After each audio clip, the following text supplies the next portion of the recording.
don't know. There's something about that music gets me going every day. Good morning. It's Jeff Exline, the Digital Content Center. We're going to talk about how you could see the moon turn red tonight, why that's going to be the case. And we'll take a look at your weekend forecast. Of course, the weather this week has been nothing short but spectacular, as it's been a gorgeous week of weather with a continuation of this. Sunshine, sunshine, sunshine, and quite remarkable temperature swings. You look at some of these mornings, we're starting the day around 35, 40 degrees. We end the day 70, 75 degrees. You're looking at some pretty good temperature swings during the afternoon hours of at least 30, 35 degrees, some places upwards of 40 degrees from morning to afternoon. And why can you get that? Well, you don't get that a whole lot in the summer. You get that in the spring, you get that in the fall because of two things. Well, the big thing is the low relative humidity. The relative humidity this afternoon is going to be 20%. So basically, you have very dry air. When you have dry air, you can warm things up more rapidly than when you have humid air. So you see these wide ranges in temperatures when you have dry air. And the sunshine getting stronger. Of course, this time of year, our sun is basically the equivalent to late September, early October, the strength of it as we head through March. So the sun's getting stronger and you have dry air. The combination gives you those wild temperature swings. Current temperatures in the 50s, climbing close to 60 in Wheeling. You can see that range. Yeah, that temperature in Chester, I think, is a little off there. I don't think it's that cool in Chester. Temperature is probably in the low 50s in Chester, but you can definitely see how it's been running a little bit warmer across some of our southern areas. Wheeling had another record high yesterday, 75, and it'll probably be up around 75 degrees this afternoon. Most of us at least around 70. Some places a little higher, especially around I-70 South, where you'll be in the mid-70s. Tonight, mostly clear. And again, that's important because we have the lunar eclipse tonight. Low temperatures in the low 40s and then upper 70s, near 80 degrees tomorrow. There's a good chance we'll see some backyard thermometers hit 80 degrees tomorrow and a continuation of this really nice weather. But then we'll talk about some changes over the weekend. But first, let's take a look at that total lunar eclipse. Again, it begins at 2:26 in the morning Friday. Yeah, I know, bad timing. It's a couple people here at work say, come on, can't we have it a little earlier in the evening? I don't, it's not like we set this up, but that's when it's occurring there for, it's going to last 65 minutes, an hour and change, 2:26 to 3:31. And that's when the moon will look like what you see right there. It's going to look that blood red. That's why it's called the full blood moon. Because of the color that it's going to get. And this will be the first blood moon since 2022. So you'll be able to see that later tonight for the night owls that are out there, 2:26, 3:31 in the morning. So here's how it sets up. The partial eclipse begins around 1:09, and the total eclipse begins at 2:26. Maximum eclipse is at 2:58, and that's when you'll see the red moon, color of the moon, that dark red look. And basically, the Earth's shadow is what's cast on the moon. But what you see with the red, you know how sunrises and sunsets, you see the reddish color. It's because the light that's out there going through the Earth's atmosphere is scattered. So typically we see white light, but when it becomes scattered, we see different colors of the spectrum. And for that reason, we're going to see a red moon. That's why it's called the blood moon. It also has another name. It's the full worm moon. The name of the moon in March is the full worm moon. The total eclipse ends at 3:31, and then partial eclipse ends at 4:47 in the morning. So again, the forecast looks promising if you want to check it out with a mainly clear sky. Now let's take a look at our weather as we head into Friday and Saturday, because we are going to see the risk of severe weather increase across the country, a pretty dynamic system that'll be moving through. I'm not sold on a whole lot of severe weather around here Saturday. Definitely nothing Friday here, but there will be storms developing over towards St. Louis, Missouri, into Illinois. This area is under a moderate risk of severe weather as we head into Friday, Illinois, and into Tennessee, western Tennessee, and portions of Indiana. What will happen is there's going to be I'll show you this in a second using our future radar. There's going to be a squall line developing in this area here and then marching east. Now, overnight, it will weaken into the area as we head into Saturday morning. Now, Saturday, notice how the axis of severe weather shifts, dives towards the south. This is where there's likely going to be a tornado outbreak here. That doesn't look all that good in these areas here. So if you know any people in the southern states, just let them know. The weather could get kind of nasty Saturday. All the ingredients come together. We are under a slight risk here. I don't think we're going to have to deal with too many tornadoes over the weekend or anything like that here. It would be more south of us in the southern states, but we could have a few storms with some gusty winds. Even outside of thunderstorms, winds could be gusty Saturday into Sunday. So let's take a look at that squall line. You can sort of make this out. This is a lightning intensity product on one of the models here. And you can see how the thunderstorms start developing across Missouri and then move east. And then see how they weaken, see how they lose their punch as we head towards Saturday morning and move into the area. There could be some rumbles of thunder, though, during the first half of the day Saturday. And then we'll see another risk of some thunderstorms Saturday night. So I'll show you this again. This is probably what you're a little bit more used to, accustomed seeing. And this is more of a future radar look. So 5 p.m. Friday, Kansas City will start. That's where the storms will start to erupt around that low pressure system. And you can see on the backside of the low, they're going to be dealing with some snow across Colorado into Wyoming. On the cold side of the storm. But this low pressure system really cranks up, and look at the storms just fire up here into St. Louis. It's going to be a stormy night. Now that's 11 o'clock our time, 10 o'clock their time, but Friday night, that's going to be a nasty line of storms approaching St. Louis at that time. And that's going to move east, but see the intensity, see how it weakens as it moves east overnight into early Saturday morning. And as it starts to approach the area, we could see some showers, maybe a thunder shower first part of the day Saturday. And then the second half of the day Saturday is dry for the most part until we get to Saturday night. That's when storms will start to develop again and showers and storms will start to move in. So the wettest part of the weekend, outside of the first part of Saturday, is probably going to be Saturday night into Sunday. Now we are going to see rain amounts locally 1/2 inch to 1 inch. Now, in thunderstorms, sometimes that could be skewed a little bit higher in a localized fashion. But I think the higher amounts of rain are going to be found to our west, from Columbus to Dayton to Cincinnati. These areas could pick up over 1 inch of rain, 1.5 inches of rain or so. We could use the rain. We're in a deficit for the year now of about 2.37 inches for the year, below average. Of course, last year was dry as well, very dry.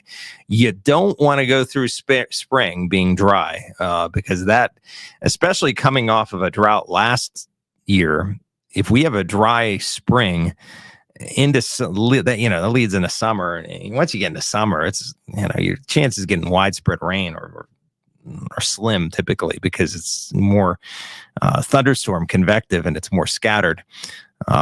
So that's something we'll have to watch out for. You don't want a dry spring. It could be a hot summer if you have a dry spring, especially with our soil moisture lacking from last year's drought. 9+ 1 day forecast. There we go. 70s today, tomorrow. Great weather today and tomorrow.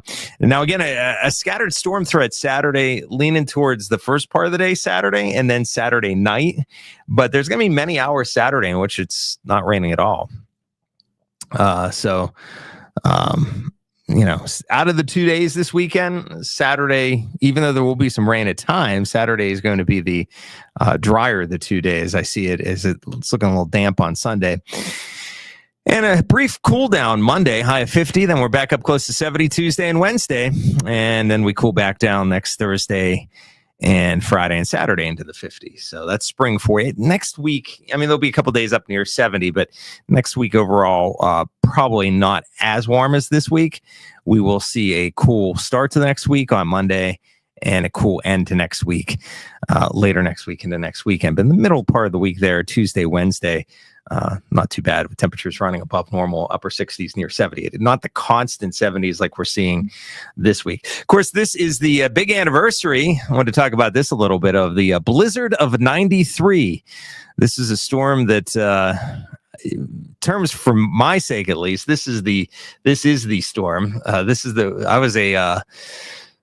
was a senior in high school. I graduated in 93. So just thinking about that, it's been 32 years since I was a senior in high school. It makes me feel quite old this morning, actually. But I remember that storm quite well. And I already knew at that point I was going to Penn State and I wanted to get into meteorology. But that was the storm that it just propelled me even further into the career in meteorology.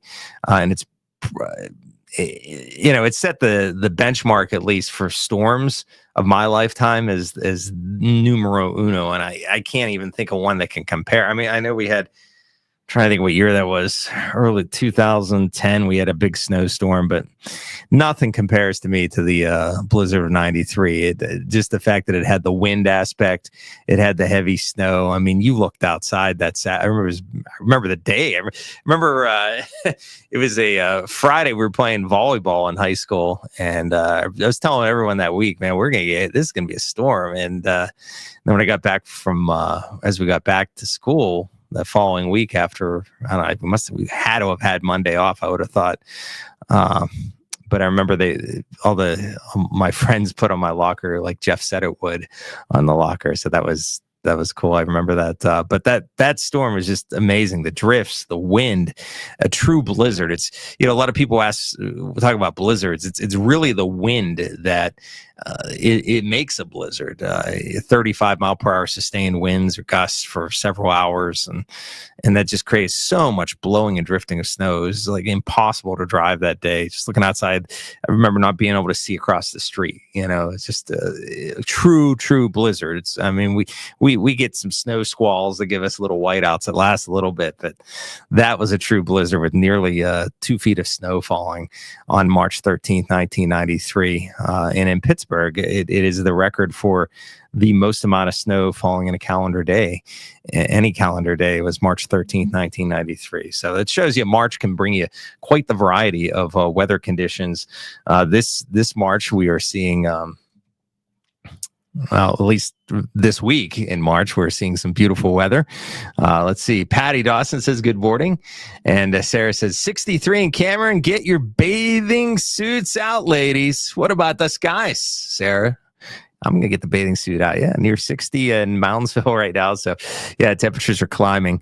And we'll be in the 70s. You'll be in the 70s this afternoon, Sarah. I was at the park yesterday, and it was it's just a beautiful scene. Just, sunny. It was warm. Kids were playing on the playground. I saw like everyone from like 2 to 82 at that park. There were, older people walking around, just getting some exercise, breathing fresh air. I saw everyone had smiles. The weather is just really making everyone smile today. And I love that, or yesterday and all week, really. And I love that. Love seeing that. It was a perfect day yesterday, and some great weather today and tomorrow as well. Let's see. Sarah says she remembers the blizzard of 93. She remembers that storm. Had to walk to town with snow up to my knees, and I put garbage bags and duct tape. But I made it and never forgot it. That's a good old garbage bags and duct tape to put on your hang. Well, you got to stay dry. I mean, that was there were drifts all over the place with that one. So you had to keep the snow off if you were making a long walk. I was just laughing, Sarah, because that reminds me of when I was younger, you'd hear when I was younger, I'd hear older people always say, "Oh, when I was young, I used to have to walk 3 blocks and 3 feet of snow to school." Now you kids, that's what it sort of sounded like, walking to, but I don't know. There's like flashback. So yeah, blizzard 93. That was a big one. March 13th, 32 years ago, 1993. We were in the midst of a blizzard, and here we are 32 years later, and not an ounce of snow out there. Of course, it snowed last Friday. It seems like an eternity ago, a long time ago since we saw that snow on Friday, but it is on out of here. So the weather looking great today, tomorrow. I'm keeping an eye on Saturday again. I know we have the Pat Campbell race Saturday morning in Toronto, the 5K. That's always a big one. And I have a feeling there's going to be some rain for that race. I think it begins at 10:30. If we're lucky, we get it in before, and then the race, it's not too bad. But I think even just getting there, I think there's going to be a period of some rain Saturday morning. Let's hope there's not too much thunder, though. I could see that happening as we see that line move in from the west. So it will be weakening. I don't expect severe weather Saturday morning, but we could see a stronger storm Saturday night. Also, I want to point out over the weekend, could be a weekend in which we're seeing winds Gusts at times upwards of 40 miles per hour, either later Saturday into Sunday. And Sunday, as I mentioned, even though we're going to see a period there during the first half of the day, Saturday somewhere, of some rain and maybe some thunder, Saturday overall, I think, is going to be the drier of the 2 days over the weekend. Sunday's looking kind of damp, as the front will be moving through, and it will trend a little bit cooler, especially into Monday with a high near 50 for St. Patrick's Day. A couple mornings of lows in the 30s again Monday, Tuesday, and then we bounce back up next Tuesday, Wednesday afternoons towards 70, and then cool back down next Thursday, Friday. So if you're thinking this weather that we're seeing this week is just going to carry on over through the rest of spring, that's no. We're going to see some colder days, of course, But what a week it has been. It has been a very, very nice week of weather. Hopefully we get a little bit of rain, as we are in a deficit of over almost 2.5 inches, getting close to 2.5 inches when it comes to rainfall for the year. It was the 4th driest winter on record. So, and of course we all know last year was very dry, second half of last year. Amazing, last year it was very wet in the through winter into early spring, and then it just shut off. It didn't rain much at all in summer into the fall. It did pick up a little bit in the winter, but again, overall, the 4th driest winter on record. So we don't want to see the dry conditions continue. I would like to see a little bit more rain in here into spring before we get into summer. Okay, Sarah saying, have a great day. I agree. Have a great day, Sarah. Have a great day, everyone. It was a nice walk down memory lane. Sarah, hopefully you don't need to get the duct tape and the garbage bags out anytime soon. That's a good one, though. If you got to walk in the snow, try to keep the snow off of you. That's one way of doing it, perhaps. Don't forget about the moon tonight, lunar eclipse. Check it out tonight. Yep, I'll be checking it out. I get up real early in the morning, so I'll see it. So the totality 226, 331. The moon will look red, like that dark red, as it is the blood moon. The blood moon. Every time I keep on saying blood moon all week. I keep on thinking like I'm a vampire or something. The blood moon. The blood moon. So check it out tonight if you want. I'm sure we'll have pictures, and if you have any pictures, you can always chime them into the WTOV 9 app. Just look for chime in. Okay. Enjoy the great weather. Happy moon watching. I'll see you on News 9 Midday.